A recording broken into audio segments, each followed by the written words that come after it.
नमस्कार, मैं हूं प्रज्ञा। बिहारी न्यूज में आपका स्वागत है। आज है 19 अप्रैल, दिन बुधवार। खबरों की ओर बढ़ने से पहले एक नजर सुर्खियों पर। अब किसान इस पोर्टल से ऑनलाइन बेच सकते हैं फसल। बिहटा में महिला ऑफिसर को घसीटने के मामले पर एनसीडब्ल्यू ने लिया संज्ञान। पटना हाईकोर्ट में जातिगत जनगणना पर हुई सुनवाई। बिहार सरकार ने भूमिहीन परिवारों के लिए लिया बड़ा फैसला। कोरोना के टीका को लेकर बिहार सरकार ने दी जानकारी। अब चलिए बढ़ते हैं बिहार के अब तक की 25 बड़ी खबरों की ओर विस्तार से। ऑर्डिनेंस फैक्ट्री में अप्रेंटिस के 76 पदों पर निकली भर्ती।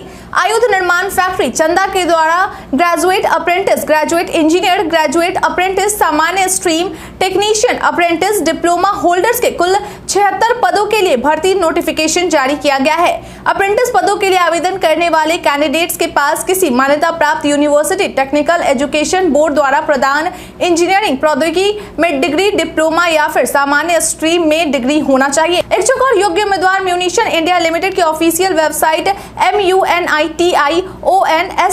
munitionsIndia.co.in पर जाकर आवेदन कर सकते हैं। आपकी जानकारी के लिए बता दें कि इसके लिए आवेदन करने की अंतिम तारीख 30 अप्रैल 2023 तक निर्धारित की गई है।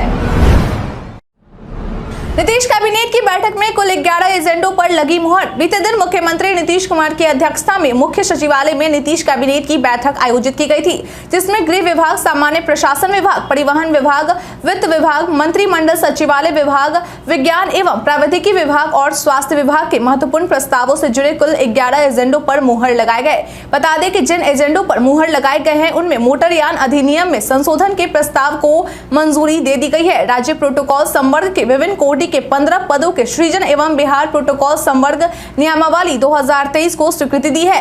नीतीश सरकार ने मधुबनी के तत्कालीन एसीजेएम अशोक कुमार 2 को गंभीर कदाचार के आरोप में सेवा से बर्खास्त कर दिया है। सरकार ने यौन शोषण के मामलों की जांच के लिए क्षेत्रीय विधि विज्ञान प्रयोगशाला मुजफ्फरपुर और भागलपुर में डीएनए प्रशाखा की एक यूनिट स्थापित करने के लिए राजपत्रित और अराजपत्रित कोटि के 14 पदों के सृजन की मंजूरी दी है।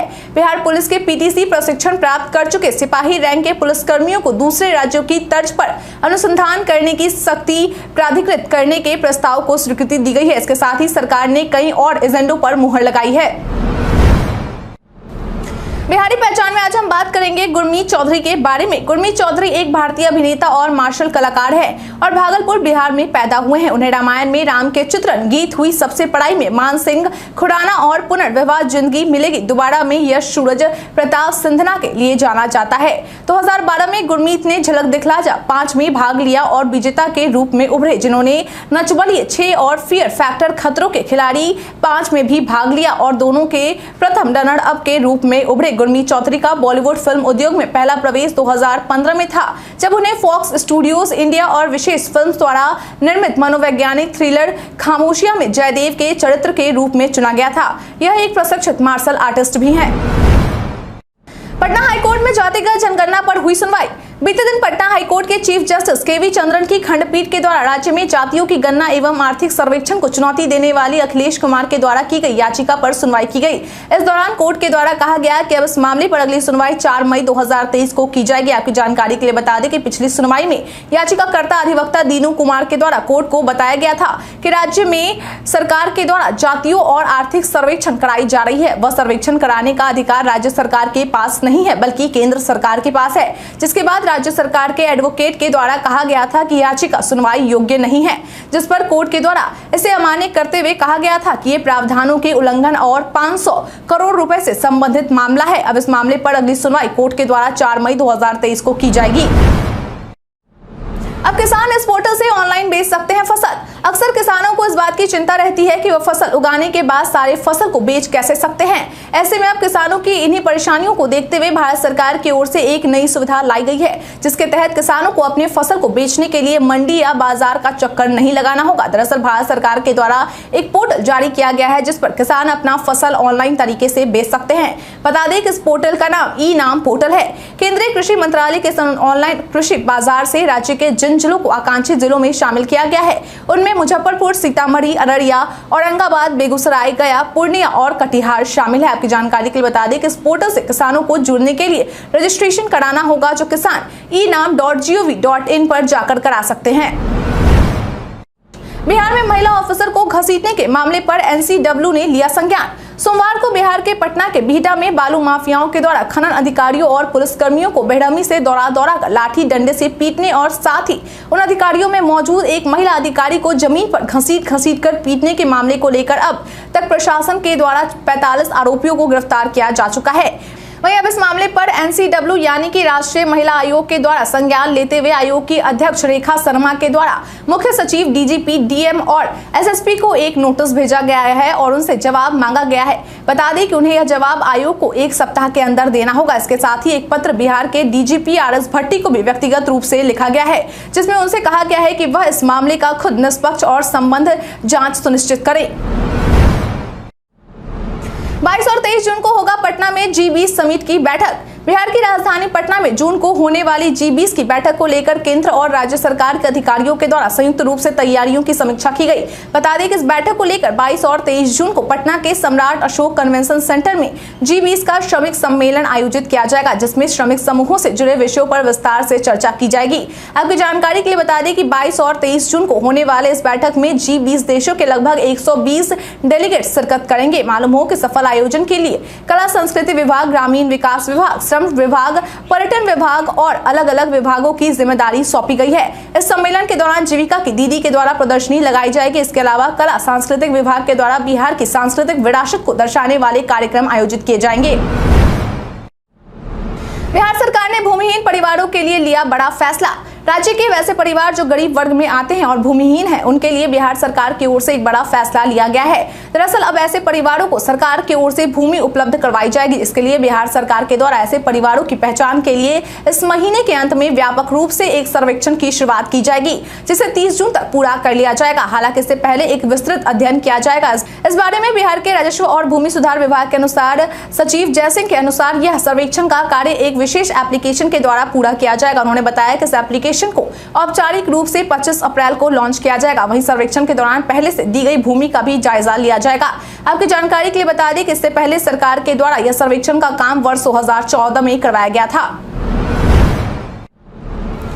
राज्य के ये 30 विरासत स्थल आपदा में भी रहेंगे सुरक्षित। कार्यक्रम समन्वयक और आपदा प्रबंधन प्राधिकार के वरीय सलाहकार दिलीप कुमार के द्वारा दी गई जानकारी के अनुसार बिहार के मुख्यमंत्री नीतीश कुमार के द्वारा दिए गए निर्देश के बाद राज्य के 30 विरासत को आपदा के दौरान भी सुरक्षित रखा जा सके, इसके लिए बिहार राज्य आपदा प्रबंधन प्राधिकार के द्वारा NIT के सहयोग से काम शुरू कर दिया गया है, जिसे अगले 3 सालों में पूरा कर लिया जाएगा। बता दें कि बिहार के जिन 30 विरासत को आपदा में भी सुरक्षित रखने के लिए तैयारियों की जा रही है, उनमें बाबू वीर कुंवर सिंह जन्मस्थली, आड़ा हाउस, महाराजा कॉलेज कंपाउंड, सूर्य मंदिर, चिरांद, शेरगढ़ किला, महमूद शाह का मकबरा, बौसागढ़, रामशिला पहाड़ी, प्रेतशिला पहाड़ी, अलावल खान का मस्जिद, नेपाली मंदिर, ब्रह्मयोनी पहाड़ी, ताराडीह स्टोन मस्जिद, गिरह बेघा, कटरागढ़, मुंगेर किला, गोलघर, दाऊद खान का किला, आर्कियोलॉजिकल साइट अगमकुआं, बेगूजाम मस्जिद, जैन मंदिर, दोरुखी प्रतिमा, कुम्हार, छोटी पटन देवी, जलालगढ़ किला, निशान सिंह शहीद मेमोरियल और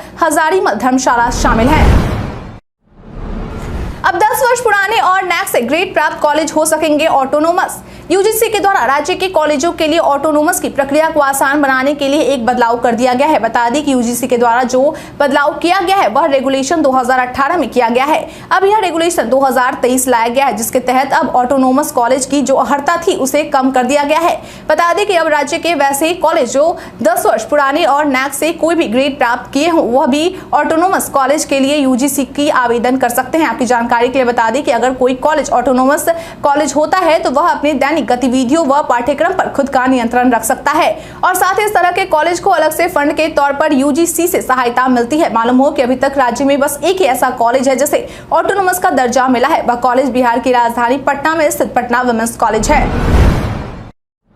कोरोना के टीका को लेकर बिहार सरकार ने दी जानकारी। राज्य में लगातार कोरोना के मामलों में बढ़ोतरी होती जा रही है। ऐसे में अब राज्य में कोरोना के टीकाकरण में भी तेजी लाई जा रही है। बता दें कोरोना के बढ़ते मामलों को देखते हुए टीकाकरण को लेकर बिहार सरकार के स्वास्थ्य विभाग के द्वारा राज्यवासियों को एक जानकारी दी गई है। बता दें कि विभाग के द्वारा दी गई जानकारी के अनुसार लोगों से यह अपील की गई है कि कोरोना से बेहतर बचाव के लिए टीका अवश्य लगवाएं। इसके साथ ही यह भी बताया गया है कि अब राज्य के सभी सदर अस्पतालों में कोरोना का टीका प्रातः 9 बजे से अपराह्न 12 बजे तक निःशुल्क उपलब्ध है। हालांकि यह सुविधा रविवार एवं सरकारी अवकाश के दिन यह सुविधा उपलब्ध नहीं रहेगी। वहीं इससे जुड़ी अधिक जानकारी के लिए अथवा शिकायत दर्ज करने के लिए विभाग की ओर से एक हेल्पलाइन नंबर 104 भी जारी किया गया है। रिश्वत लेते रंगे हाथों गिरफ्तार हुआ सर्वेक्षक अमीन। निगरानी अन्वेषण ब्यूरो की मुख्यालय टीम के द्वारा बीते दिन बिहार के जहानाबाद के मोदनगंज के एक सर्वेक्षण अमीन को रंगे हाथों 20,000 रुपए का रिश्वत लेते गिरफ्तार किया गया है। बता दें कि जिस सर्वेक्षण अमीन को गिरफ्तार किया गया है उसका नाम सदाब अली है। दरअसल 2 मार्च 2023 को नरेश यादव के द्वारा निगरानी अन्वेषण ब्यूरो से इस सर्वेक्षण अमीन के खिलाफ रिश्वत मांगने का आरोप लगाते हुए शिकायत दर्ज करवाया गया था, जिसके बाद ब्यूरो द्वारा इस मामले का सत्यापन किया गया और आरोपी के द्वारा 20,000 रुपए रिश्वत के रूप में मांगे जाने का प्रमाण मिला, जिसके बाद उसे रंगे हाथों गिरफ्तार किया गया। फिलहाल अभियुक्त से पूछताछ किए जाने के बाद न्यायालय निगरानी पटना में उपस्थित किया जाएगा। बिहारी पर्यटन में आज हम बात करेंगे बूढ़ानाथ मंदिर के बारे में। बूढ़ानाथ मंदिर भागलपुर के आसपास के मुख्य आकर्षणों में से एक है और यह उत्तर वाहिनी गंगा के तट पर स्थित है। बूढ़ानाथ इस क्षेत्र के सबसे पुराने मंदिरों में से एक है और यहाँ साल भर भक्तों की भारी तांता लगा रहता है। बाबा बूढ़ानाथ को शिव पुराणों में 8 खंडों में से पहले खंड में बाल वृद्धेश्वर नाथ के रूप में जाना जाता है। माना जाता है कि मंदिर में स्थित शिवलिंग स्वयं प्रकट हुआ है, क्योंकि यह शिवलिंग के जन्म के बारे में ज्ञात नहीं है। भागलपुर के प्रसिद्ध धार्मिक स्थलों में से एक अपने इतिहास और संरचना की वजह से लोगों के दिलों में राज करता है। बता दें कि शिव पुराण में इसका उल्लेख मिलता है कि रामायण काल के दौरान तारकासुर का वध करने के बाद ऋषि वशिष्ठ मुनि ने भगवान राम और लक्ष्मण को लेकर भागलपुर के इस स्थान पर आए थे और शिवलिंग की स्थापना कर यहीं पर पूजा अर्चना की थी। इस दिन तक भरे जाएंगे बीएड प्रथम खंड का परीक्षा फॉर्म। अगर आप भी बीएड प्रथम खंड 2022-24 की परीक्षा फॉर्म भरने वाले हैं तो यह खबर आपके लिए है। दरअसल इस फॉर्म को भरने की शुरुआत बीते दिन यानी कि 18 अप्रैल से की जा चुकी है, जो कि 2 मई तक भरी जा सकेगी। वहीं अगर आप 2 मई तक भी इस परीक्षा फॉर्म को नहीं भर पाते हैं तो आप 5 मई से 9 मई तक परीक्षा फॉर्म भर सकेंगे, लेकिन इस दौरान आपको सामान्य विलंब शुल्क के साथ फॉर्म भरना होगा। आपकी जानकारी के लिए बता दें कि यह परीक्षा LNMU की ओर से संचालित करवाई जाती है। इस परीक्षा को लेकर परीक्षा नियंत्रक डॉक्टर मनोज कुमार के द्वारा दी गई जानकारी के अनुसार यह परीक्षा मई महीने में ली जा सकती है। हालांकि अब तक इस परीक्षा की तारीख को लेकर आधिकारिक तौर पर कोई पुष्टि नहीं की गई है। बिहार में अगले 4 दिनों के लिए हीट वेव का अलर्ट। बिहार के जिलों में भीषण गर्मी पड़ रही है, जिससे आम जनजीवन अस्त व्यस्त हो गया है। दिन में तेज धूप हो रही है और गर्म हवा 12 से 19 किलोमीटर प्रति घंटे की रफ्तार से चल रही है। पछुआ और उत्तर पश्चिम की तरफ से गर्म हवा की वजह से जलन महसूस हो रही है। मौसम विभाग ने कहा है कि अगले 4 दिनों तक मौसम ऐसा ही रहेगा। वहीं पूर्वी पश्चिम चंपारण, सिवान, छपरा, भागलपुर, बक्सर, मुंगेर, खगड़िया समेत 23 जिलों में अगले 48 घंटे तक हीट वेव का अलर्ट जारी किया गया है और कहा गया है कि इस दौरान अधिकतम तापमान 44 डिग्री और न्यूनतम तापमान 26 डिग्री रहने की संभावना है। मौसम विभाग ने कहा है कि 22 अप्रैल से बिहार के सभी हिस्सों में मौसम में सुधार दिखाई देगा। दाखिल खारिज व अन्य कार्यों में बिहार का ये स्थान अव्वल। दाखिल खारिज सहित अन्य कामकाज में भीतर प्रदर्शन करने वाले अंचलों को लेकर राजस्व एवं भूमि सुधार विभाग के द्वारा मार्च में किए गए कार्यों को लेकर रैंकिंग जारी की गई है। बता दें कि जारी की गई इस रैंकिंग में बिहार के जिन 5 अंचल के द्वारा सबसे बेहतर प्रदर्शन किया गया है उनमें सबसे पहले स्थान पर 96.05 अंक के साथ बांका जिले के अमरपुर अंचल है। वहीं दूसरे स्थान पर 97.09 अंक के साथ बांका का बेलहर अंचल, तीसरे नंबर पर पूर्णिया का श्रीनगर, चौथे नंबर पर बांका का फूली डूमर और 5वें नंबर पर बांका जिले का रजौन अंचल है। इसके अलावा जिन 5 अंचल के द्वारा सबसे खराब प्रदर्शन किया गया है उनमें नीचे से पहले स्थान पर 44.93 अंक के साथ मुजफ्फरपुर का पारू अंचल, दूसरे नंबर पर 45.87 अंक के साथ पटना का पुनपुन, तीसरे नंबर पर 48.24 अंक के साथ मधुबनी का अंधरा ठाड़ी, चौथे नंबर पर 49.36 अंक के साथ सिवान का सिसवन अंचल और 5वें नंबर पर 50.23 अंकों के साथ मधुबनी का बासोपट्टी अंचल शामिल है। बिहार की पृष्ठभूमि पर बनी फिल्म बेड़ा एक अघोरी इस दिन होगी रिलीज। 28 अप्रैल 2023 को धीराल एंटरटेनमेंट के बैनर तले बनी एक हॉरर फिल्म बेड़ा एक अघोरी रिलीज होने वाली है, जो कि बिहार की पृष्ठभूमि पर बनी है। बता दें कि इस बात की जानकारी बिहार की राजधानी पटना में स्थित एक निजी होटल में प्रमोशन के लिए पहुंचे इस फिल्म के निर्माता राजू भारती के द्वारा प्रेस वार्ता के दौरान दी गई है। उन्होंने बताया कि इस फिल्म के लेखक शक्तिवीर धीराल और निर्देशक प्रेम धीराल है। वह इस फिल्म में आपको मुख्य किरदार के रूप में शक्ति धीराल, प्रेम धीराल और प्राजक्ता सिंधे देखने को मिलेंगी। फिल्म के निर्देशक और अभिनेता प्रेम धीराल के द्वारा इस फिल्म को लेकर बताया गया है कि यह फिल्म एक नई सोच वाली, नए मिजाज वाली फिल्म है। उन्होंने बताया कि यह फिल्म तंत्र मंत्र की दुनिया से दूर एक साफ सुथरी हॉरर, रहस्य, रोमांच से लबरेज होने के साथ रोमांच से भी भरपूर है। जयंती पर बीजेपी निकालेगी भव्य गौरव यात्रा।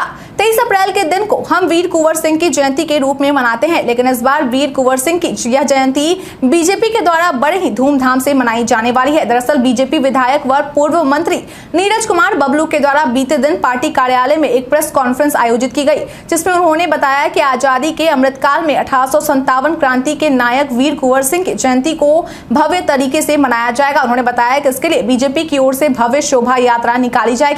इसके अतिरिक्त उस दिन कई तरह के कार्यक्रम भी आयोजित किए जाएंगे। उन्होंने बताया कि इस कार्यक्रम को लेकर टीम का गठन किया जा चुका है। इसके साथ ही उन्होंने पूरे प्रदेशवासियों से अपील करते हुए कहा कि वह सभी इस शोभा यात्रा में जरूर हिस्सा ले। आपकी जानकारी के लिए बता दें कि इस कार्यक्रम का संयोजक बीजेपी विधायक व पूर्व मंत्री नीरज कुमार बबलू को ही बनाया गया है। अजीत शर्मा ने बीजेपी पर साधा निशाना। जम्मू कश्मीर के पूर्व राज्यपाल सत्यपाल मलिक के द्वारा किए गए खुलासे के बाद कांग्रेस विधानमंडल दल के नेता अजीत शर्मा के द्वारा बीजेपी पर निशाना साधते हुए एक बड़ा बयान दिया गया है। उन्होंने कहा कि बीजेपी पार्टी जब भी चुनाव आता है तब सैनिकों का सहारा लेकर राजनीति करती है। बीजेपी इसी मुद्दे को उठाकर अपना वोट बैंक बनाना चाहती है। उन्होंने कहा कि इस तरह की घटनाओं को जानबूझकर सैनिकों के साथ अंजाम दिया जाता है ताकि उस पर कार्रवाई की जाए और वोट बैंक को मजबूत बनाया जाए। इसके साथ ही उन्होंने केंद्र सरकार पर कई सवाल भी उठाए। उन्होंने कहा कि पुलवामा हमले का शिकार हुई गाड़ी का ऑनर कौन था, आरडीएक्स कहां से आए थे और पकड़े गए आतंकवादी को छोड़ने के पीछे का कारण क्या है। शराबबंदी पर सीएम नीतीश के फैसले पर बीजेपी हुई हमलावर। बिहार के मोतिहारी में जहरीली शराब से हुई मौतों के बाद बिहार की राजनीतिक गलियारों में गर्मी बढ़ गई है। एक तरफ जहां बिहार के मुख्यमंत्री नीतीश कुमार के द्वारा शराब से मरने वाले लोगों के परिजनों को मुआवजे की बात कही गई है, तो दूसरी तरफ बीजेपी उसके इस बयान पर लगातार हमलावर है। वहीं अब बिहार के पूर्व डिप्टी सीएम सुशील कुमार मोदी के द्वारा सीएम नीतीश पर हमला करते हुए कहा गया है कि मुख्यमंत्री को यह फैसला पहले ही ले लेना चाहिए था और इसके साथ ही सीएम नीतीश को 2 लाख रुपए मुआवजे के रूप में उन लोगों को भी देना चाहिए जो जहरीली शराब पीने से अपनी आंखों की रोशनी खो चुके हैं। सभी 500 परिवारों को ब्याज सहित मुआवजा मिले। इसके अलावा जेल में बंद 25,000 लोगों को रिहा कर दिया जाए और इससे जुड़े 3,61,000 मुकदमे वापस ले लिए जाए। शराब मामले में गिरफ्तार लोगों को अलग जेल में रखा जाए। जो पिएगा वह मरेगा जैसी टिप्पणी के लिए मुख्यमंत्री को माफी मांगनी चाहिए। आईपीएल 2023 राजस्थान के खिलाफ खाता खोलने उतरेगी लखनऊ की टीम। जयपुर के सवाई मान सिंह स्टेडियम में आज राजस्थान रॉयल्स के सामने होंगे लखनऊ सुपर जायंट्स। दोनों की टीम बेहतरीन और दमदार है। संजू सैमसन की कप्तानी वाली राजस्थान की टीम इस वक्त पॉइंट्स टेबल में टॉप पर है और वो लखनऊ के खिलाफ भी अपने जीत के सिलसिले को जारी रखना चाहेंगे। राजस्थान की team defending champion Gujarat Titans को हराकर आ रही है और उनके हौसले बुलंद होंगे। वहीं लखनऊ की बात करें तो केएल राहुल की अगुवाई वाली इस टीम को पंजाब ने पिछले मुकाबले में हराया था।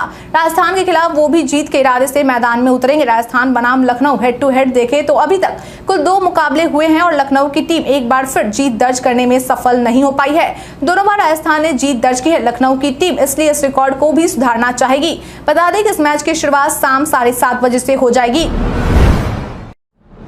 भारत के इतिहास में आज की तारीख है बेहद खास। बहलोल लोधी ने 1451 में दिल्ली पर कब्जा किया। श्यामा प्रसाद मुखर्जी 1950 में इस्तीफा देने वाले पहले कैबिनेट मंत्री बने।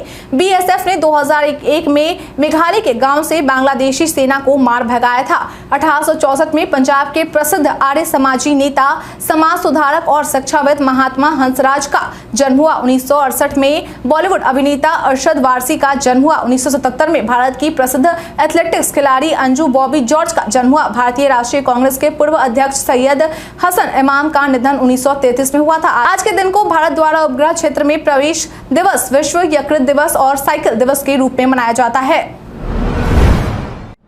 झारखंड में आज हम बात करेंगे लॉकडाउन के बारे में। सोशल मीडिया पर कई सूचनाएं वायरल होती है, लेकिन सभी सच हो ये जरूरी नहीं है। इसी कड़ी में आज हम बात करेंगे लॉकडाउन के बारे में। दरअसल पीआईबी ने अपने ट्वीट में लिखा है कि डेली ट्रेंडिंग न्यूज नामक यूट्यूब चैनल के एक वीडियो में दावा किया जा रहा है कि कोरोना वायरस संक्रमण के बढ़ने के कारण मई में भारत में लॉकडाउन लगेगा। पीआईबी ने अपने ट्वीट में आगे लिखा है कि यह दावा फर्जी है। कृपया फर्जी खबरों से सावधान सतर्क रहें एवं ऐसी खबरों को आगे साझा न करें।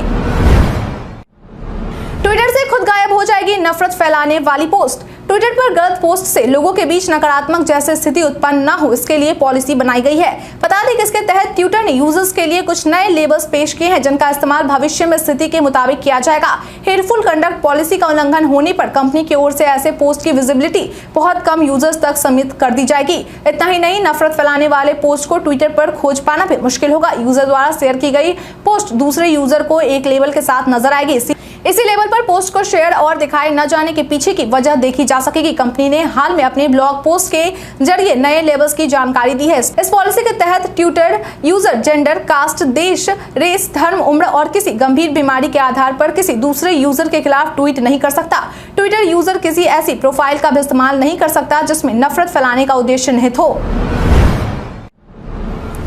मृत समझी जा रही भारतीय पर्वतारोही बलजीत कौर वापस पहुंची अन्नपूर्णा बेस कैंप। बीते दिन सुबह ऐसी जानकारी निकलकर सामने आई थी कि भारतीय पर्वतारोही बलजीत कौर अन्नपूर्णा बेस कैंप से लापता हो गई है और साथ ही ऐसी संभावना जताई जा रही थी कि उनकी मृत्यु हो गई है, लेकिन अब उन्हें खोज लिया गया है और वह जिंदा है और साथ ही उन्हें वापस अन्नपूर्णा बेस कैंप ले आया गया है। बता दें कि इस बात की जानकारी अभियान के एक आयोजक के द्वारा दी गई है। मालूम हो कि पायनियर एडवेंचर के द्वारा एक फेसबुक पोस्ट में कहा गया है कि हमें यह बताते हुए खुशी हो रही है कि बलजीत कौर को पहाड़ से एयरलिफ्ट किए जाने के बाद अन्नपूर्णा बेस कैंप में सुरक्षित पहुंचा दिया गया है और जल्द ही उन्हें मेडिकल जांच के लिए वापस काठमांडू ले जाया जाएगा। बलजीत की उपलब्धि वास्तव में उल्लेखनीय है और हम उनकी ताकत, साहस और दृढ़ संकल्प की प्रशंसा किए बिना नहीं रह सकते। उसके व्यापक प्रशिक्षण, तैयारी और कौशल ने इस कठिन घटना से उबरने में उसकी मदद करने में महत्वपूर्ण भूमिका निभाई है। हम उनकी उत्कृष्ट उपलब्धि के लिए उनकी सराहना करते हैं और हम सभी के लिए प्रेरणा बनने के लिए उनकी सराहना करते हैं। हम सभी पायनियर एडवेंचर टीम के सदस्यों के साथ साथ हेलीकॉप्टर रेस्क्यू और सभी अन्नपूर्णा अभियान के सदस्यों को धन्यवाद देना चाहते हैं जिन्होंने सफल बचाव मिशन में मदद की। हम बलजीत के शीघ्र और पूर्ण स्वस्थ होने की कामना करते हैं। बीते दिन हमारे द्वारा पूछे गए सवाल का आप लोगों में से बहुत लोगों ने अपना जवाब हमें हमारे कमेंट सेक्शन बॉक्स में लिख कर दिया था। जिन्होंने हमारे द्वारा पूछे गए सवाल का जवाब दिया है उनके नाम है रवि कुमार राम, शंकर मुखिया, राजीव कुमार, मोहम्मद तौसिफ रेजा, शुभम कुमार, रविशंकर, कौशलेंद्र कुमार सिन्हा, मोहम्मद सकीर हुसैन, नंदनी, नौशद राजा, जितेंद्र रविदास, मलन कुमार, वेद प्रकाश सिंह, नुन्नू गोलू कुमार, मुटुर रंगीला। इसके साथ ही बढ़ते हैं आज के सवाल की ओर। आज का सवाल है, आपके अनुसार राज्य के ऐतिहासिक धरोहरों को बचाने के लिए क्या क्या उपाय किए जाने चाहिए? आप अपना जवाब हमें हमारे कमेंट सेक्शन में लिखकर जरूर बताएं। आज के लिए इतना ही। बिहार के तमाम खबरों के साथ बने रहने के लिए देखते रहें बिहारी न्यूज और साथ ही अगर आप यूट्यूब से देख रहे हैं चैनल को सब्सक्राइब करना और अगर आप फेसबुक से देखें तो पेज को फॉलो करना ना भूलें। धन्यवाद।